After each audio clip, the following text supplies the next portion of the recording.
रुद्रत्वं सुरसुन्दरी मणिगणैः मन्दारवृन्दारकैः ब्रह्मथे परिचारकैः परिवृतो मन्दारमालाङ्किलः आगस्त्यायुधपुत्रमित्रसहस्राब्दैः स्वकैर्वाहनैः सन्तुष्टोऽर्चनया मया कृतबलिचाराय वृतो भव।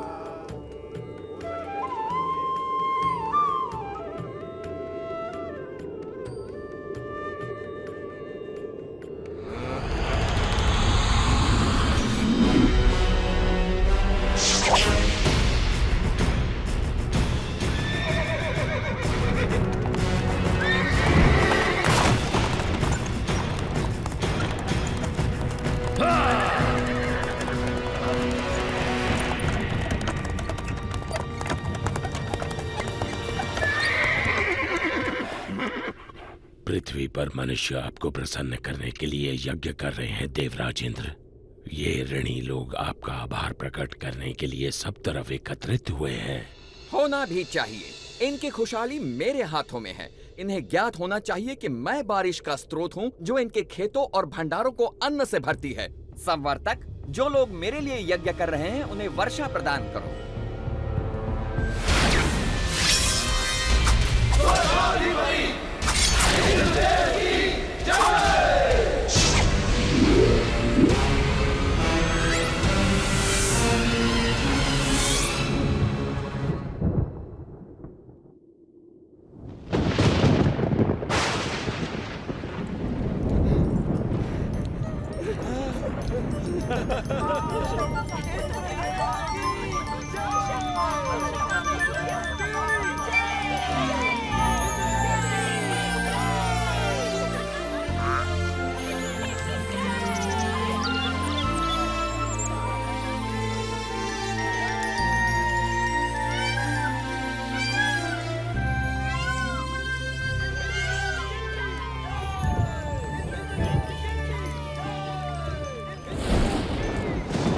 पृथ्वी से आ रहे इस कोलाहल को सुनिए देवराज इंद्र।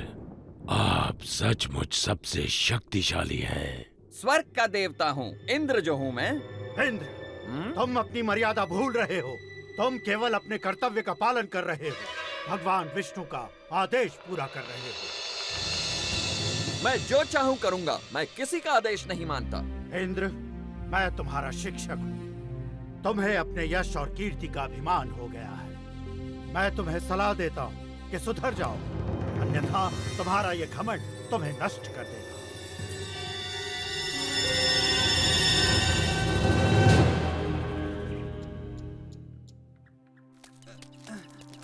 संभाल के ले चलना।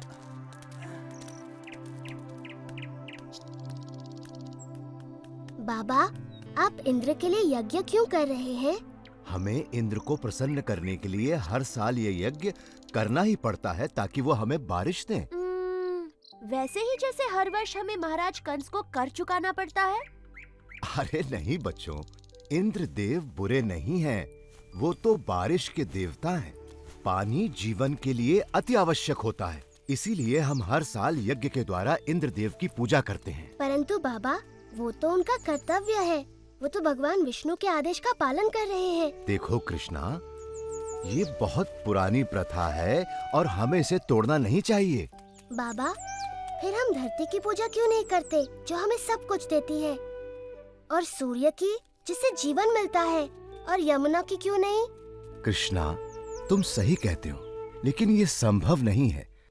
हम सदियों से चलती आ रही इस प्रथा को अकस्मात ही तोड़ नहीं सकते बेटा। परंतु बाबा, क्या हमें आंखें बंद करके प्रथाओं को मान लेना चाहिए? वो तो भगवान विष्णु हैं, जो इंद्र और सभी देवताओं को शक्ति प्रदान करते हैं। कृष्ण बिल्कुल सही कह रहा है।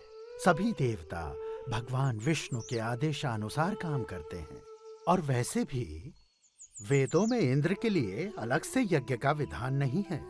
हम ग्वाले हैं, हमारी संपत्ति हमारी गायें हैं, और वो भोजन के लिए निर्भर करती हैं इस गोवर्धन पर्वत पर। हम भी सभी चीजों के लिए गोवर्धन पर निर्भर करते हैं, इसलिए हमें गोवर्धन की पूजा करनी चाहिए, ना कि इंद्र की। मेरे वृंदावन के प्यारे मित्रों, हम सबको गोवर्धन पर्वत का हृदय से आभारी होना चाहिए। आप स्वयं ही देख लीजिए, गोवर्धन पर्वत के इन चमत्कारों को जो वृंदावन का जीवन है। हमारी गायें इसके जंगलों की घास चरती हैं और हमें मीठा मीठा दूध देती हैं। इसके झरने हमारी प्यास बुझाते हैं। इसके मैदानों में हमारी फसलें और फल उगते हैं। इसकी लकड़ी से बने घर हमें सुरक्षा देते हैं। मित्रों, हमारा जीवन इंद्र पर निर्भर नहीं करता, बल्कि गोवर्धन पर्वत पर निर्भर करता है। कृष्ण ठीक कहता है। आयुष्मान भव। ये सब इंद्रदेव की नहीं, गोवर्धन की कृपा है। इसलिए मित्रों, सब लोग अपना अपना चढ़ावा एकत्रित करें। हम सब गोवर्धन की पूजा करेंगे।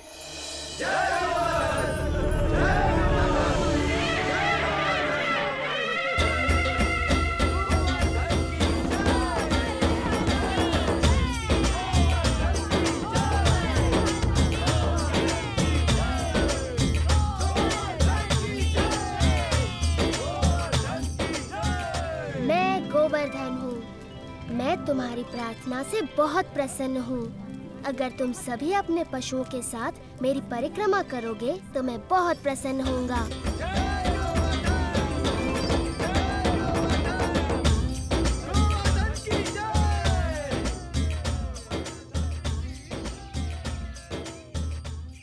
देखो कितनी बड़ी पूजा हो रही है।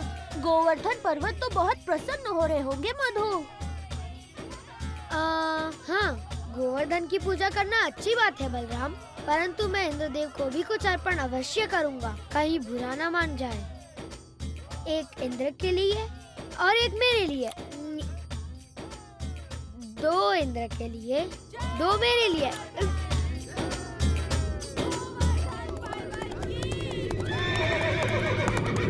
देखिए तो, वृंदावन वासी गोवर्धन पर्वत की पूजा कर रहे हैं। ये तो बड़े अचरज की बात है। उनकी ये हिम्मत। मुझे तुरंत इंद्र को सूचित करना होगा।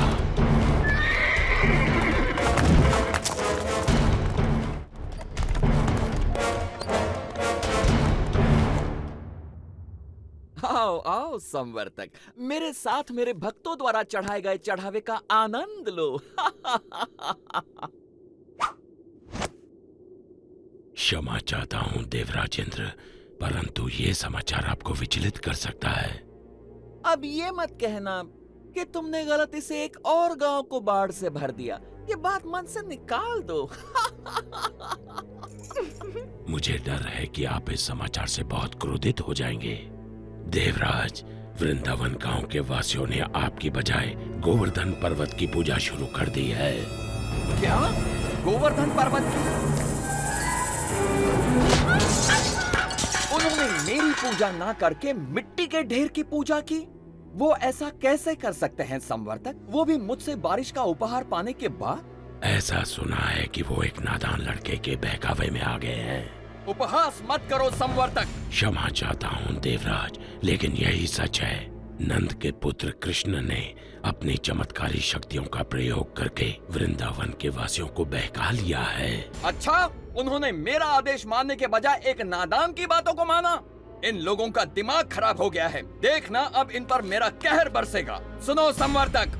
जी देवराज। जाओ और वृंदावन को डुबो दो, गोवर्धन के त्योहार को बर्बाद कर दो और वृंदावन के वासियों को इस दुस्साहस की सजा दो।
नहीं कर सकते।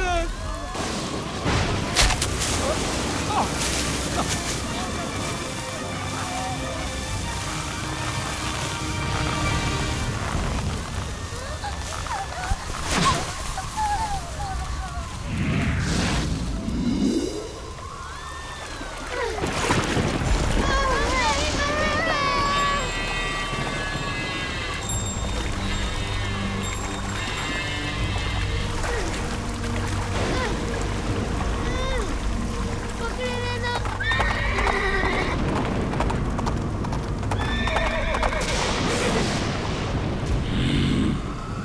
वृंदावन के लोग अब जल्द ही उस लड़के की बात सुनने पर पछताएंगे।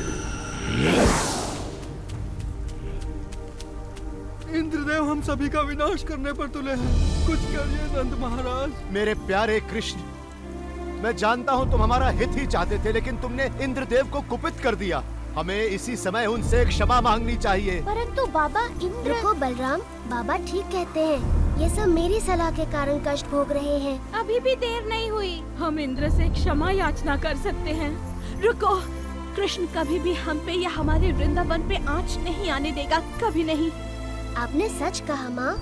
आप सब के लिए मेरा प्रेम इंद्र की इस दुष्टता से बहुत बड़ा है। वृंदावन की रक्षा मैं अवश्य करूँगा। कृष्णा, मेरे बच्चे।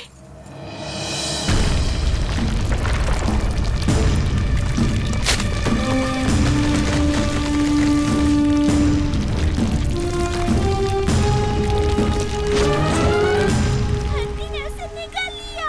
भैया, जल्दी, कृष्ण की जरा कृष्णा देखो।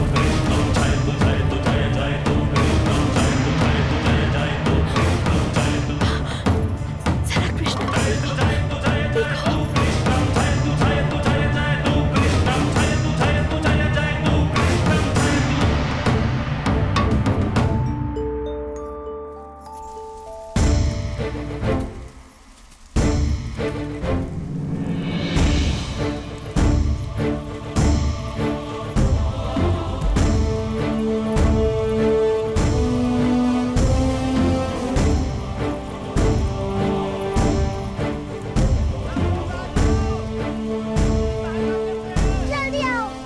अपनी लाठियों से पर्वत को उठाने में कृष्ण की मदद करो।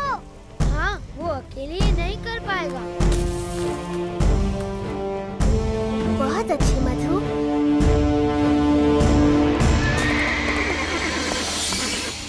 इतने तूफान के बाद भी ये असंभव है। यदि हम इंद्र के आदेश अनुसार इस छोटे से गांव को तबाह नहीं कर पाए तो वो हम पर कोई दया नहीं करेंगे। आगे बढ़ो मेरे योद्धाओं। ये तूफान तब तक थमना नहीं चाहिए जब तक वृंदावन पूरी तरह पानी में डूब न जाए।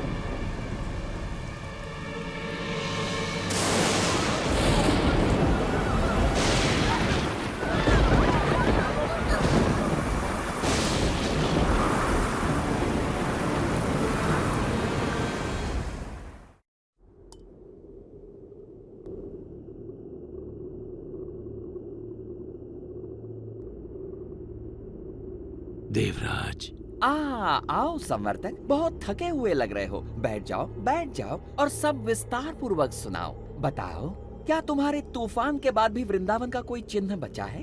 देवराज, आपके योद्धाओं ने पिछले 6 दिन और 6 रातों से तूफान मचा रखा है, जिसमें आग की तरह बिजली कड़क रही है और घनघोर वर्षा हो रही है।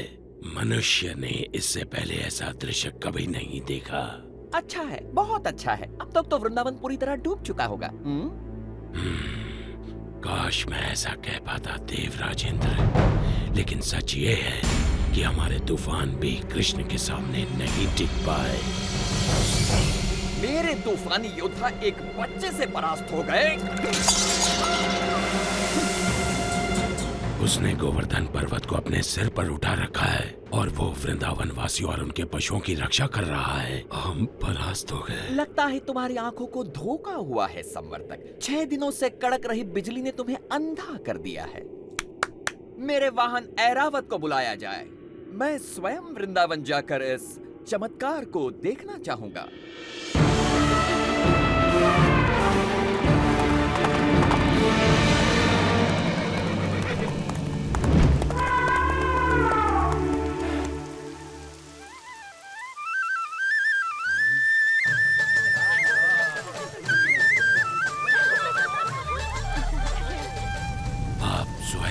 देख लीजिए देवराज।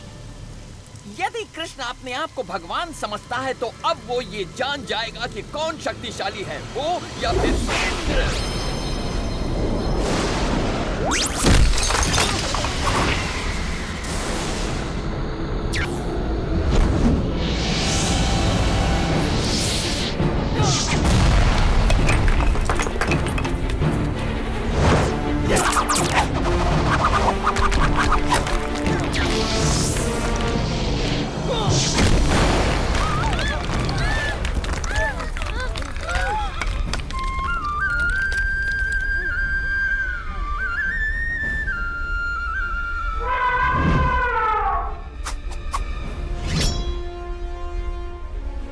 इंद्र के क्रोध से बच नहीं सकते।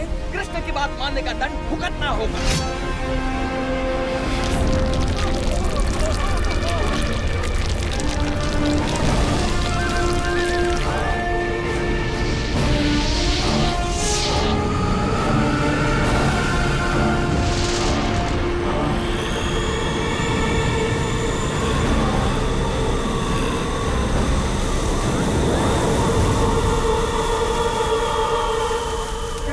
कृष्णा हमारी रक्षा करो। इंद्र गोवर्धन पर्वत को नष्ट कर रहे हैं। इंद्र कुछ नहीं बिगाड़ सकते, भय मत करो।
तूफान थम चुका है।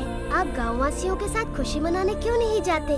पर कृष्ण, क्या तुम अकेले इस पर्वत को उठाए रख सकते हो? नादान मत बनो कृष्ण, तुम एक छोटे बालक हो। पहले तुम बाहर निकलो। आप बहुत दयालु हैं।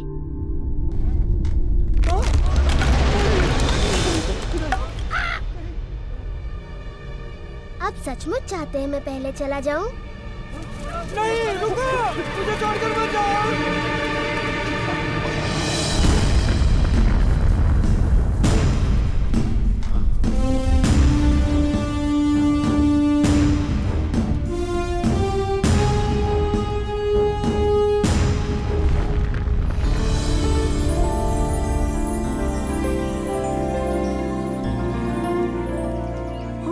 आभारी हैं। तुमने हमें बचा लिया कृष्ण, हम सुरक्षित हैं। आभार मेरा नहीं, गोवर्धन पर्वत का मानिए।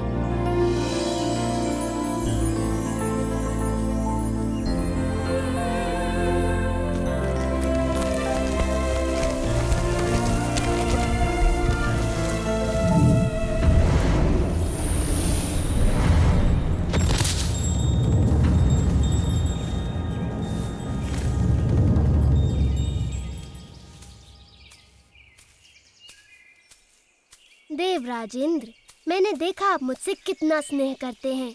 अन्यथा मेरे प्रतिकार के बाद भी आप मुझसे मिलने यहाँ क्यों आते? कृष्ण, प्रतिकार तो मैंने किया है आपका। मैंने बहुत बड़ी मूर्खता की। भूल गया था कि मुझे शक्तियाँ आप ही से प्राप्त होती हैं। मैं सदैव आपका सेवक रहूंगा। मैं आपसे क्षमा मांगता हूँ। देवराज, आपको अपनी शक्ति का बहुत अभिमान हो गया था और ऐसा मैंने इसलिए किया ताकि आपका अभिमान तोड़ सकूं। जाइए, मैं आपको क्षमा करता हूँ।